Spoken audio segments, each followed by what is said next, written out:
नमस्कार, स्वागत है आपका जन टीवी उत्तराखंड में। आपके साथ हूं मैं सदफ फातिमा। बुलेटिन की शुरुआत करेंगे हेडलाइंस के साथ। पीएम मोदी का 2 दिवसीय 12 अक्टूबर से उत्तराखंड दौरा, जागेश्वर धाम से करेंगे शुरुआत। पिथौरागढ़ और चमोली को मिल सकती है सौगात।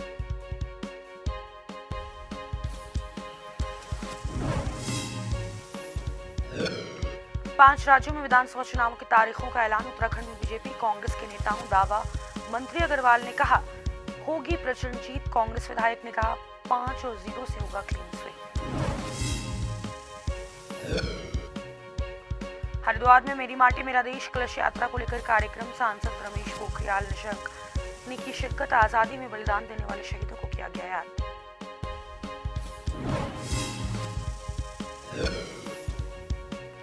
मसूरी में भारत तिब्बत सीमा पुलिस अकादमी का पासिंग आउट परेड आयोजित। 27 अधिकारियों को मुख्य धारा में किया गया शामिल। अनीश दयाल सिंह ने दी सभी को बधाई। बद्रीनाथ धाम की यात्रा में आई तेजी। अब तक 14 लाख से अधिक तीर्थयात्री कर चुके दर्शन। ब्रह्म कपाल में पितरों का कर रहे पिंडदान।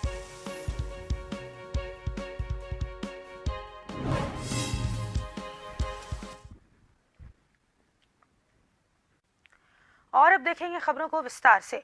प्रधानमंत्री नरेंद्र मोदी केदारखंड के बाद मानस खंड के विकास को नई दिशा देने के लिए 12 अक्टूबर को 2 दिवसीय दौरे पर उत्तराखंड पहुंच रहे हैं।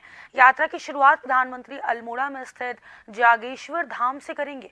प्रधानमंत्री जब भी उत्तराखंड आए हैं उन्होंने उत्तराखंड को कुछ ना कुछ सौगात के रूप में दिया है और इस बार भी उम्मीद जताई जा रही है कि पीएम मोदी का उत्तराखंड दौरा सीमांत जिले पिथौरागढ़ और चमोली जिले को सौगात दे सकता है।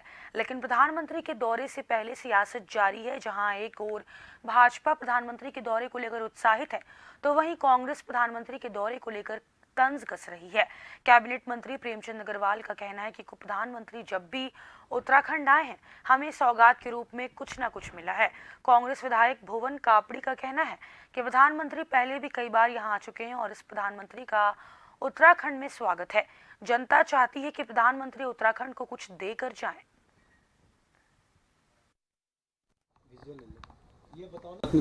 इससे बड़ी बात क्या होगी? प्रधानमंत्री जी यहाँ आ रहे हैं।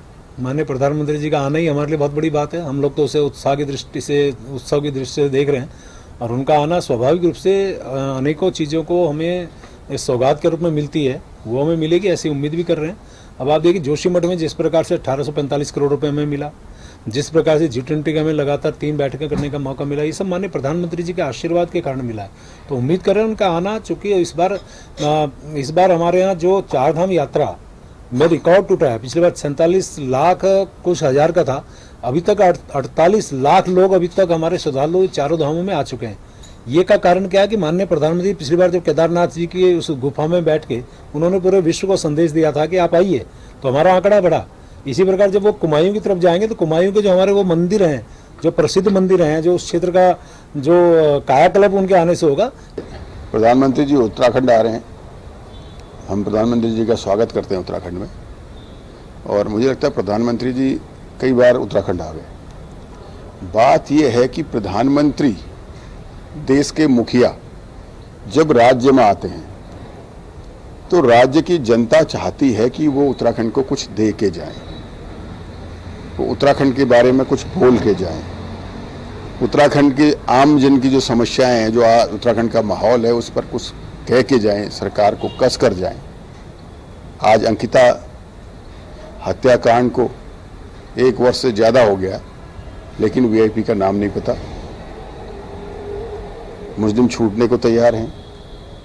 बढ़ती घोटालों के लिए पूरा प्रदेश का युवा, आम जनमानस सीबीआई की मांग कर रहा था, सरकार नहीं कर रही है। अग्निवीर, जिससे पूरा पहाड़ का रोजगार के साथ पहाड़ का एक स्वाभिमान था, वो खत्म हो गया। तो प्रधानमंत्री आकर उत्तराखंड को कुछ दे के जाएं, तब तो वो उपलब्धि है।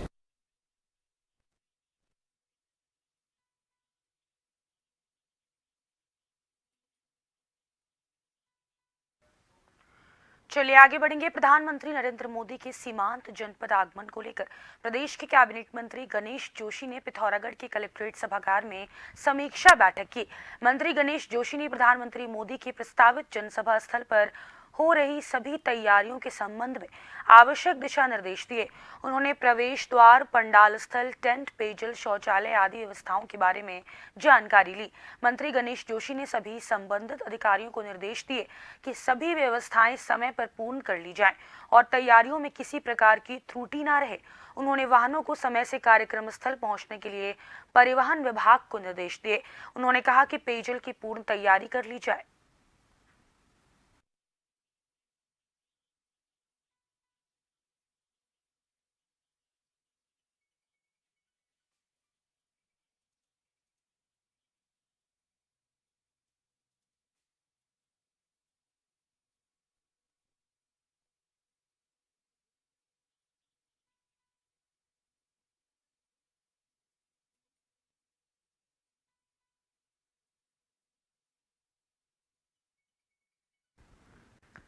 पांच राज्यों में होने वाले विधानसभा चुनाव की तारीखों की घोषणा हो गई है। इसके बाद सभी पार्टियों मध्य प्रदेश, राजस्थान, छत्तीसगढ़, तेलंगाना और मिजोरम को जीतने के लिए जुट गई हैं। वहीं उत्तराखंड के भाजपा और कांग्रेस के वरिष्ठ नेता अपनी पार्टी की जीत बता रहे हैं।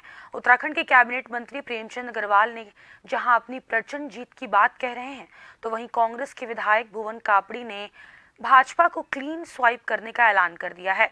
कांग्रेस की माने तो भाजपा सरकार के केंद्रीय मंत्री विधानसभा में जाकर प्रचार प्रसार कर रहे हैं, तो इससे साफ झलकता है कि भाजपा कितनी घबराई हुई है। और मंत्री प्रेमचंद अग्रवाल ने पूर्ण तौर पर प्रधानमंत्री नरेंद्र मोदी और प्रदेशों की जनता पर विश्वास जताते हुए 5 में से 3 में सीट प्राप्त करने का विश्वास दिखाया है।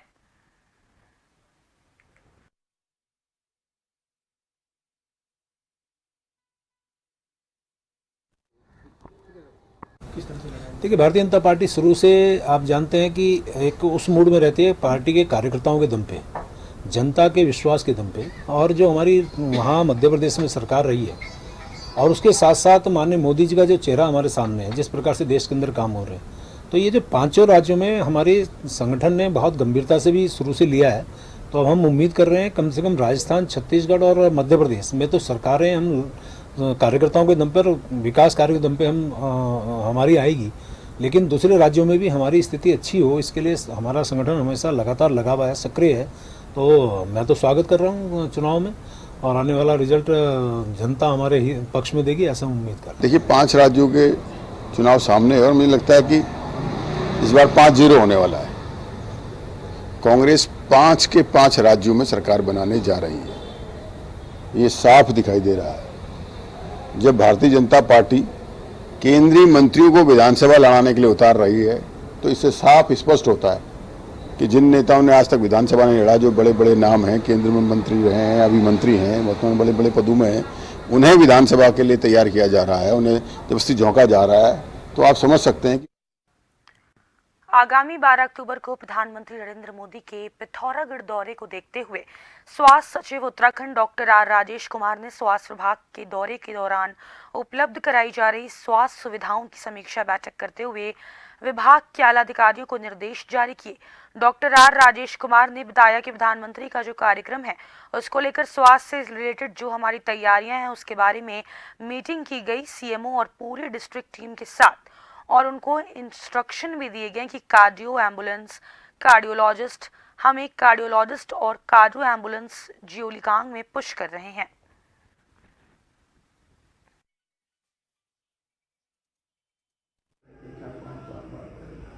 कि आज पिथौरागढ़ में आगमन हुआ है, तो सबसे पहले माननीय प्रधानमंत्री जी का जो कार्यक्रम है उसको लेके जो स्वास्थ्य से रिलेटेड जो हमारी तैयारियां हैं उसके बारे में मीटिंग की गई सीएमओ और पूरे डिस्ट्रिक्ट की टीम के साथ, और उनको इंस्ट्रक्शंस भी दिए गए रिगार्डिंग कार्डियक एम्बुलेंस, कार्डियोलॉजिस्ट। तो हम लोग एक कार्डियोलॉजिस्ट और एक कार्डियक एम्बुलेंस पुश कर रहे हैं जोलिंगकोंग में, और बाकी 2 कार्डियोलॉजिस्ट एक गुंजी में रहेंगे और एक यहाँ पे पिथौरागढ़ प्रॉपर में रहेंगे जहाँ माननीय प्रधानमंत्री जी की जनसभा है।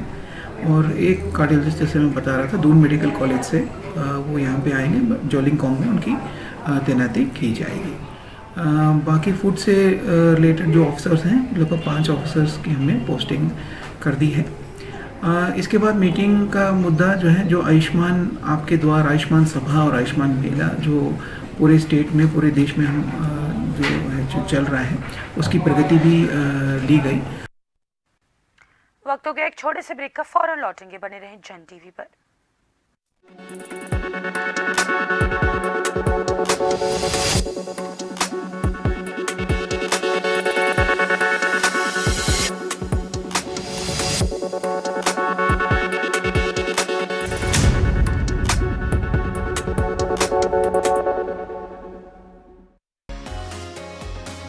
प्रधानमंत्री नरेंद्र मोदी के सबका साथ सबका विकास संकल्प को सार्थक करते हुए मुख्यमंत्री पुष्कर सिंह धामी उत्तराखंड को चहुमुखी विकास के पथ पर तेजी से आगे ले जा रहे हैं। वाइब्रेंट विलेज प्रोग्राम योजना से अब उत्तराखंड के 50 से भी ज्यादा गाँवों की तस्वीर संवरने जा रही है। पहले चरण में उत्तराखंड के चमोली जिले के माड़ा, नीति, मलारी, कोसा, कैलाशपुर, मेहरगांव, फरकिया, बांपा, गमशाली और पिथौरागढ़ के गूंजी गांव से वाइब्रेंट विलेज प्रोग्राम योजना की शुरुआत होने जा रही है। हमारे गांव को जो है प्रथम गांव जो है वाइब्रेंट विलेज घोषित किया हुआ है।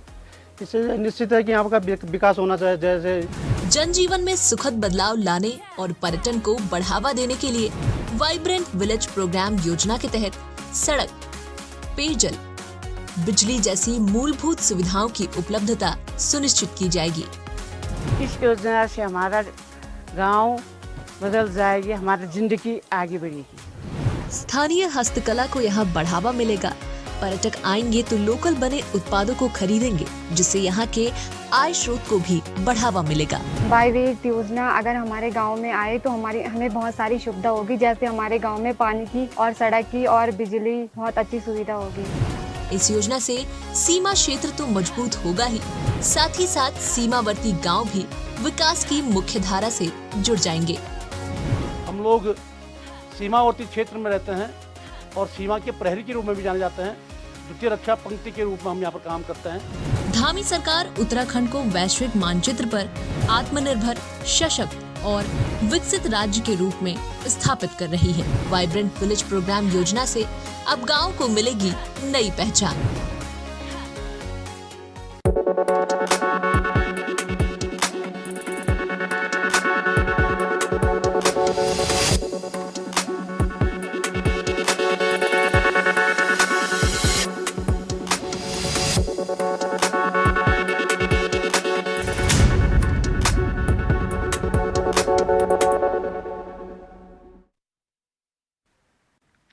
ब्रेक के बाद एक बार फिर से आप सभी का स्वागत है। पर्यटन मंत्री सतपाल महाराज ने मसूरी के सर जॉर्ज एवरेस्ट क्षेत्र का दौरा किया और जॉर्ज एवरेस्ट को संचालित करने वाले ठेकेदार द्वारा की गई व्यवस्थाओं का जायजा लिया। इस दौरान सतपाल महाराज ने ऑल ट्रेन व्हीकल का भी निरीक्षण किया। सर जॉर्ज एवरेस्ट क्षेत्र में पर्यटकों की आवाजाही के लिए इसका उपयोग किया जाना है, ताकि यहां आने वाले लोगों को परेशानी का सामना न करना पड़े। सतपाल महाराज ने बताया कि मसूरी जॉर्ज एवरेस्ट हाउस में देश का पहला फोटोग्राफिक म्यूजियम बनाया गया है, जो लोगों के लिए आकर्षण का केंद्र बन रहा है।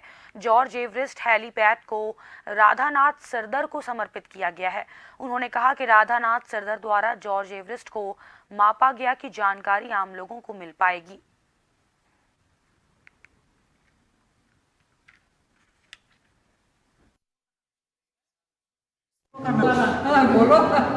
हम ये देख रहे हैं कि यहाँ पर ये जो भवन बना है, ये भारत के अंदर पहला कार्टोग्राफिक म्यूजियम बना है।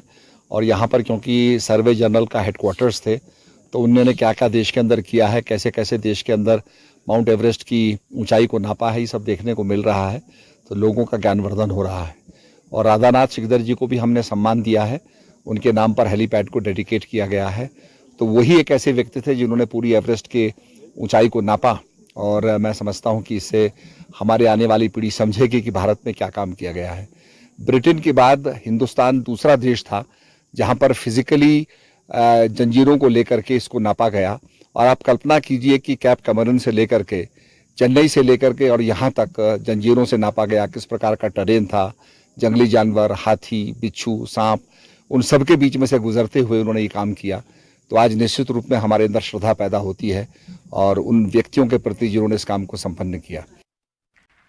आजादी का अमृत महोत्सव के तहत मेरी माटी मेरा देश कलश यात्रा को लेकर रुड़की ब्लॉक में कार्यक्रम का आयोजन किया गया, जिसमें सांसद रमेश पोखरियाल निशंक ने शिरकत की। कार्यक्रम में रुड़की ब्लॉक के 45 ग्राम सभाओं से माटी कलश यात्रा पहुंची थी। वहीं इस दौरान देश की आजादी में बलिदान देने वाले शहीदों को भी याद किया गया। निशंक ने कहा कि 1857 की क्रांति से पहले 1822 में हरिद्वार के कुंजा बहादुरपुर गांव आजादी का बिगुल बज चुका था, जिसमें 152 जवानों को रुड़की के वट वृक्ष पर फांसी दी गई थी। उन्होंने कहा कि शहीदों के नाम की मिट्टी दिल्ली जाएगी और वहां अमृत वाटिका बनेगी, जो कि एक अद्भुत होगा। इनमें हरिद्वार रुड़की ब्लॉक की मिट्टी शामिल होगी। ये रुड़की ब्लॉक के 45 ग्राम सभाओं के सारे गांव से हमारे ग्राम प्रधान और क्षेत्र पंचायत के सदस्य और उनके प्रतिनिधि सब माटी को लेकर के यहाँ ब्लॉक मुख्यालय पर आए हैं। पूरे देश के अंदर ये वातावरण चल रहा है। आज़ादी का अमृत महोत्सव जो मनाया जा रहा है, जो हमारे जिन्होंने अपनी कुर्बानियों को दिया है देश की खातिर, उनको याद करना, जो भूले बिसरे हमारे ऐसे शहीद हैं उनको भी ढूंढ करके वो अपनी पीढ़ी तक उनके नाम को लेकर के जाना।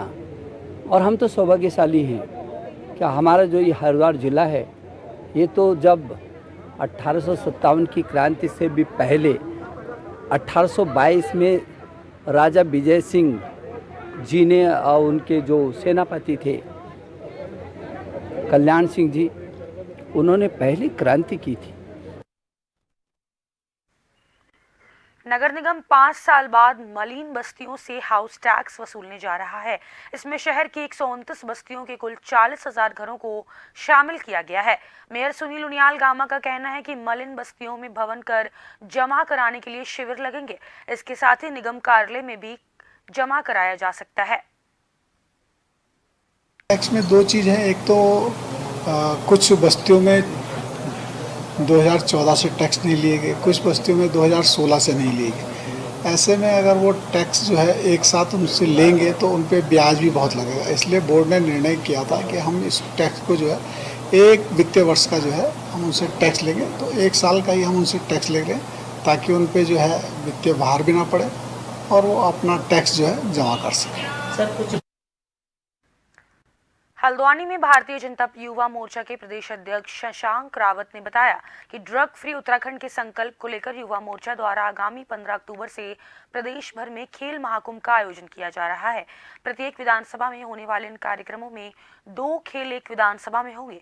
साथ ही प्रदेश भर में इन कार्यक्रमों का आयोजन किया जाएगा और युवा मोर्चा के प्रदेश पदाधिकारियों को प्रत्येक जिले में प्रभारी बनाया जाएगा। शशांक रावत ने बताया कि मुख्यमंत्री पुष्कर सिंह धामी के नशा मुक्ति उत्तराखंड अभियान को बल देने के लिए युवा मोर्चा द्वारा यह कार्यक्रम किए जा रहे हैं। हमारे माननीय मुख्यमंत्री जी की एक परिकल्पना है और हमारा भी संकल्प है कि देवभूमि उत्तराखंड एक ड्रग फ्री राज्य के रूप में उभरे। तो इसी को ध्यान में रखते हुए खेल महाकुंभ का आयोजन भारतीय जनता युवा मोर्चा अभी 15 तारीख से करने जा रही है। ये एक विधानसभा स्तरीय कार्यक्रम होगा। हर एक विधानसभा में कम से कम 2 कार्यक्रम और 2 खेलों का आयोजन भारतीय जनता युवा मोर्चा द्वारा किया जाएगा। तो उसमें कहाँ से बच्चे आएंगे, पार्टिसिपेट किस तरीके से करके रूपरेखा बनाएंगे आप?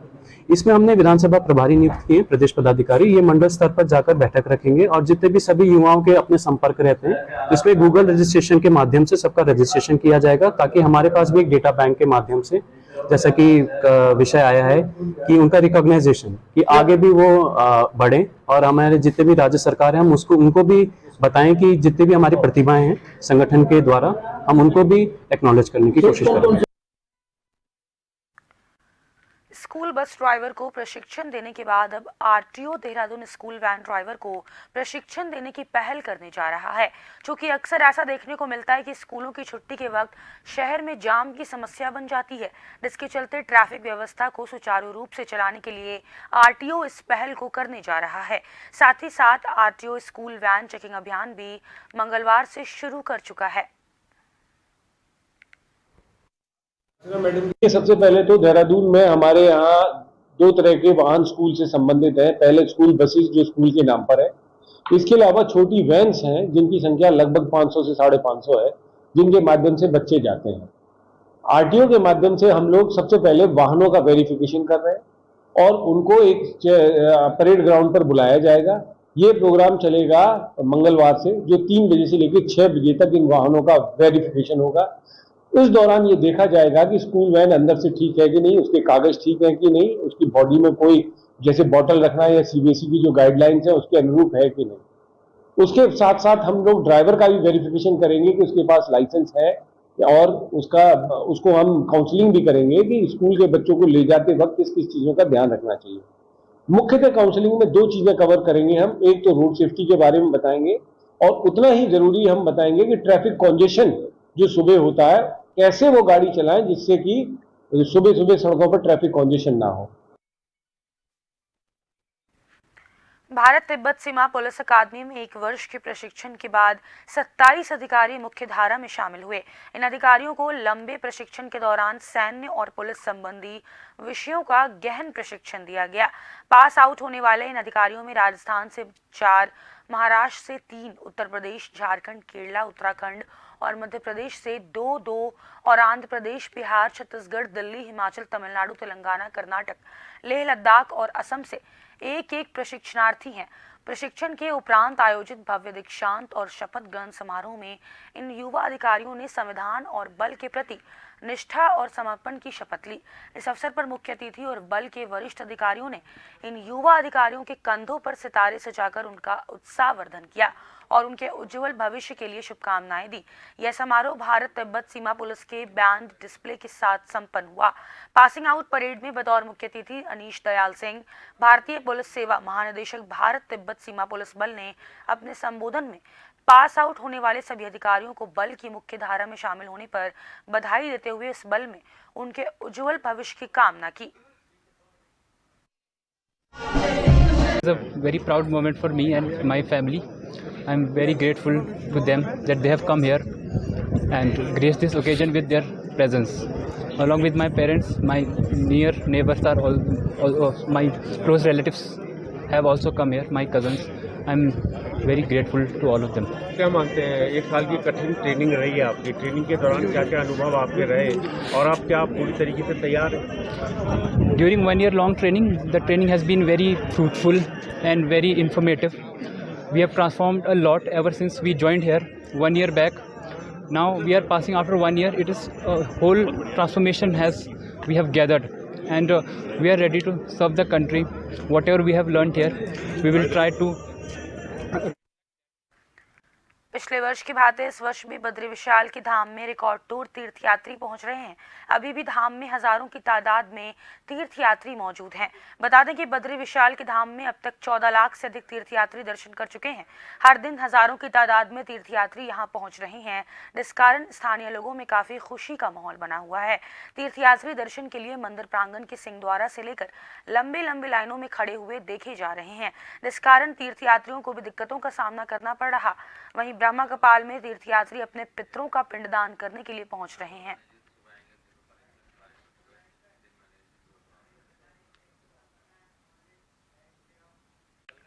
ज्यादा जानकारी के लिए हमारे संवाददाता नवीन भंडारी हमसे फोन लाइन पे जुड़ गए हैं। नवीन, बद्रीनाथ धाम में लगातार तीर्थयात्रियों का जमावड़ा लगा हुआ है। प्रशासन की तरफ से उनके लिए क्या कुछ खास व्यवस्थाएं वहां पे देखी गई है? जी बिल्कुल, बताना चाहूंगा कि चारों धामों में सर्वश्रेष्ठ धाम कहा जाता है भगवान बद्री विशाल जी के धाम को, जिस धाम के कपाट इस वर्ष 27 अप्रैल सुबह 7:10 पर आम श्रद्धालुओं के लिए खोल दिए गए थे। और बड़ी बात तो यह है कि जब से भगवान बद्री विशाल जी के धाम के कपाट खुले तब से लेकर के अब तक 14 लाख से अधिक तीर्थयात्रियों ने नारायण धाम के दर्शन प्राप्त कर दिए और अभी भी भगवान बद्री विशाल जी के धाम में हजारों की तादाद में देश और विदेश के हर कोने कोने से पहुंचे हुए तीर्थ यात्री मौजूद। हालांकि अगर बात की जाए बद्रीनाथ धाम को लेकर के, तो बद्रीनाथ धाम में कुछ तीर्थ यात्री ऐसे भी हैं जो अपने पितरों का पिंडदान करने के लिए वहां पर भारी संख्या में पहुंचे हुए। लगातार वहां पर ब्रह्म कपाल नामक तीर्थ स्थल पर लगातार पिंडदान करते हुए वहां पर तीर्थ यात्री देखे जा रहे हैं। वही तीर्थ यात्री नारायण धाम के दर्शन प्राप्त करने के लिए भी पहुंचे, जिस कारण वहां पर काफी भक्तों का जमावड़ा भी देखने को मिल रहा। हालांकि अगर बात की जाए बद्रीनाथ धाम की, तो बद्रीनाथ धाम में इस वर्ष रिकॉर्ड तोड़ तीर्थ यात्री पहुंच रहे हैं। प्रशासन की बात की जाए तो प्रशासन लगातार वहां पर अपनी सेवाएं देता हुआ देखा जा रहा है। जी चलिए, बहुत शुक्रिया नवीन तमाम जानकारी के लिए। और इसी के साथ जन टीवी उत्तराखंड में बस इतना ही। नमस्कार।